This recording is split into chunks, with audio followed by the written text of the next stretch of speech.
Assalamualaikum warahmatullahi wabarakatuh. Perkenalkan, nama saya Andi Samsiar, NIM A2411808. Pada video kali ini saya akan menjelaskan tugas UAS mata kuliah Ilmu Pengetahuan Bumi dan Antariksa. Nah, pada bagian pertama kita disuruh mampu mendeskripsikan bagian-bagian dari bumi. Yang pertama, ukuran bumi. Bumi merupakan planet ketiga dari urutan 8 planet di tata surya. Jika dilihat dari jaraknya dengan matahari, planet ini juga disebut-sebut sebagai planet terpadat yang ada di tata surya. Bumi memiliki ukuran di mana diameternya sebesar 12.742 km dan volumenya sebesar 1,08 kali 10 pangkat 12 km kubik. Bentuk bumi.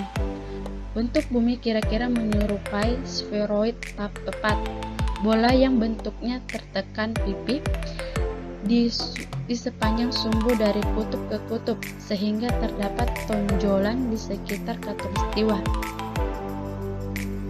Tonjolan ini muncul akibat rotasi bumi yang menyebabkan diameter khatulistiwa lebih besar dari diameter kutub ke kutub. Karena hal ini, titik terjauh permukaan bumi dari pusat bumi adalah gunung api. Yang ketiga, gerak bumi.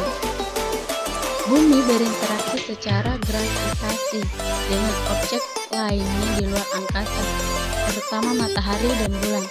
Ketika mengelilingi matahari dalam satu orbit, bumi berputar pada sumbunya sebanyak 366,2 kali yang menciptakan 365,26 hari matahari atau 1 tahun sideris. Kedua, mampu menjelaskan hal-hal yang berkaitan dengan tata surya. Pertama, teori pembentukan tata surya. Pembentukan dan evolusi tata surya dimulai pada 4,6 miliar tahun lalu, ketika sebagian kecil awan molekul raksa mengalami peluruhan gravitasi. Sebagian besar materi hasil peluruhan tersebut berkumpul di tengah, membentuk matahari, sedangkan sisanya memilih menjadi cakram protoplanet yang kemudian membentuk planet, satelit alami, asteroid, dan benda kecil tata surya. Tata surya telah berevolusi secara signifikan sejak awal pembentukannya. Banyak satelit alami terbentuk dari piringan gas dan debu yang berputar mengelilingi planet induknya, sedangkan satelit alami lainnya diperkirakan terbentuk dengan sendirinya dan kemudian ditangkap oleh planetnya. Ketiga, hukum Kepler. Di dalam astronomi, 3 hukum gerakan planet Kepler. Yang pertama, setiap planet bergerak dengan lintasan elip. Matahari berada di salah satu fokusnya. Yang kedua, luas daerah yang disapu pada selang waktu yang sama akan selalu sama. Yang ketiga, periode kuadrat suatu planet berbanding dengan pangkat 3 jarak rata-rata dari matahari.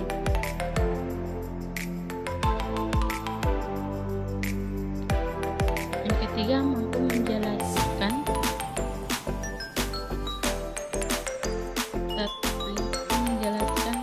perplanetan.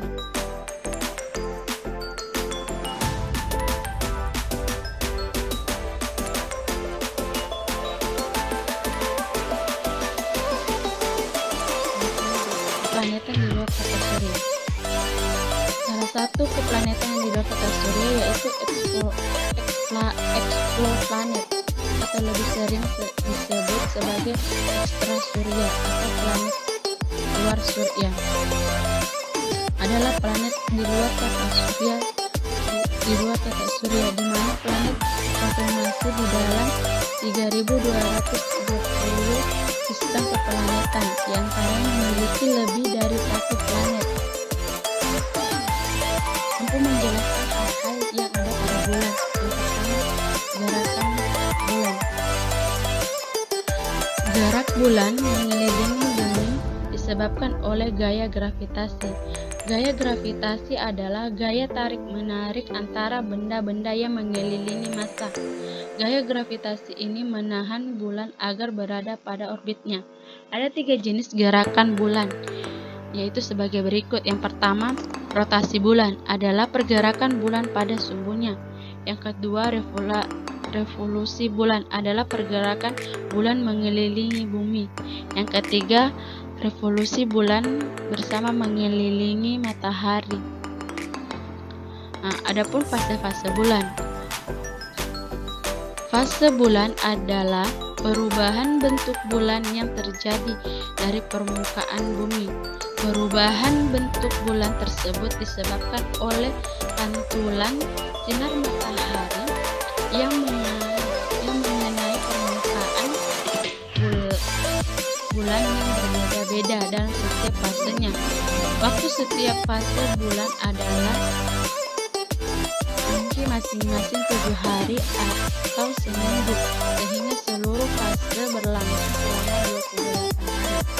Fase-fase yang terjadi adalah berikut. Yang pertama, new moon atau bulan biru. Yang kedua, bulan sabit awal. Yang ketiga, bulan perbani. Yang keempat, bulan cabung awal. Yang kelima, purnama. Yang keenam, bulan cembung akhir. Yang ketujuh, bulan perbani. Yang kedelapan, bulan sabit akhir. Gaya pasang surut. Pasang surut air laut dapat dipengaruhi oleh gravitasi bulan atau gravitasi bumi.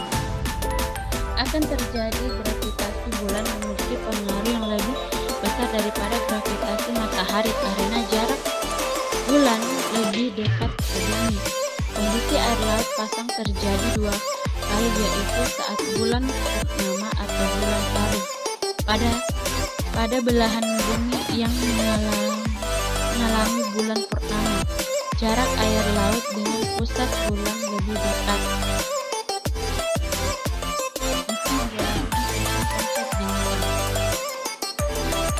Bintang adalah bola gas bercahaya di bumi. Sebagian besar unsur pembentuk bintang adalah hidrogen dan helium yang disatukan oleh gravitasinya sendiri.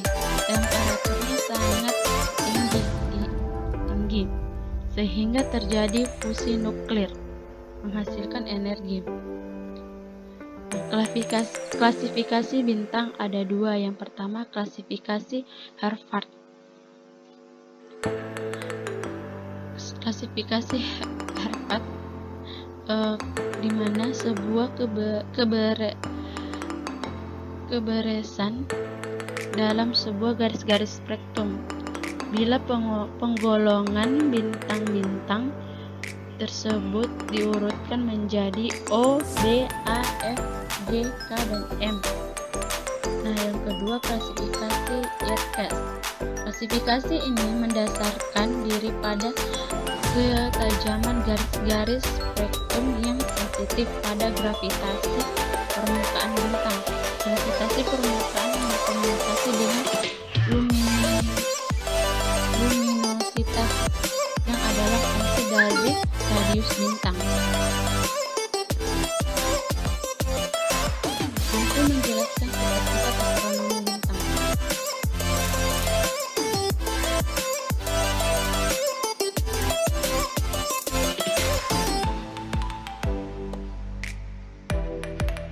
Konsep galaksi. Galaksi adalah sekelompok bintang yang membentuk suatu sistem.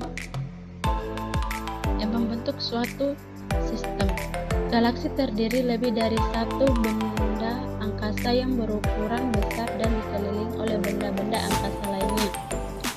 Banyak kumpulan galaksi yang berukuran sangat besar dan mengandung hingga ratusan miliar bintang. Ada tipe-tipe galaksi. Yang pertama, galaksi spiral. Galaksi ini memiliki struktur yang paling teratur dengan pusat selubung bulat dan piring dengan spiral yang mengelilingi ekuator galaksi. Yang kedua, galaksi eliptik. Galaksi dengan bentuk ini meliputi 17% dari seluruh populasi galaksi di dalam semesta. Bentuknya lebih sederhana dibandingkan dengan galaksi spiral karena hanya terdiri dari pusat dan selubung pipih. Ketiga, galaksi tidak beratur sebanyak 3%, dan galaksi yang teramati sejauh ini menunjukkan bentuk yang tidak beratur. Bentuknya lebih merupakan onggokan bintang dengan batas yang kurang jelas. Contohnya awan Megalena kecil dan besar, tetangga galaksi, dan Bima Sakti. Mampu menjelaskan sifat-sifat astronomi atmosfer bintang.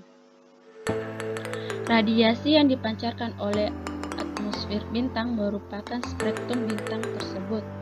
Untuk mempelajari spektrum dari bintang diperlukan sebuah metode atau cara studi yang membahas tentang interaksi antara cahaya dengan materi, terdiri atas 3 buah metode, yaitu fotometri, spektroskopi, dan astrometri. Tetapi yang paling populer digunakan hanya 2 diantaranya, yaitu spektroskopi dan fotometri. Atmosfer bintang dapat dianggap berada dalam keseimbangan termodinamika. Akibatnya jumlah energi yang masuk pada satu lapisan atmosfer harus sama dengan jumlah energi yang meninggalkan lapisan atmosfer tersebut setiap detiknya. Mampu menjelaskan konsep astrofisika. Astrofisika adalah bidang ilmu yang mempelajari sifat-sifat fisika, fenomena, dan objek astronomi di jagat raya. Astrofisika membahas objek-objek di luar angkasa dan juga bumi.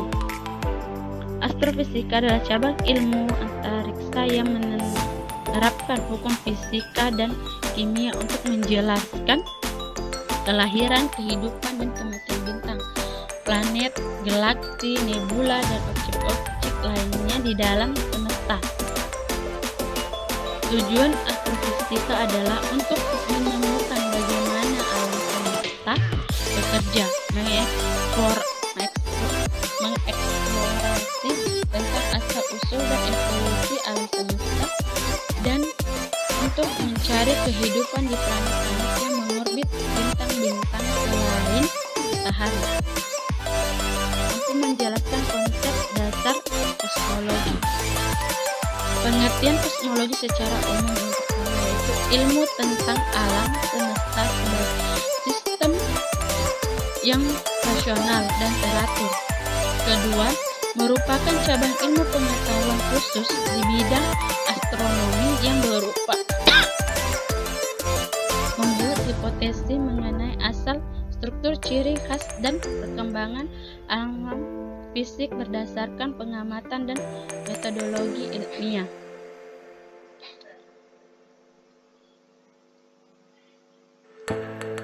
Posisi kosmologi di dalam semesta berdasarkan paradoks Olbers dan tangga jarak.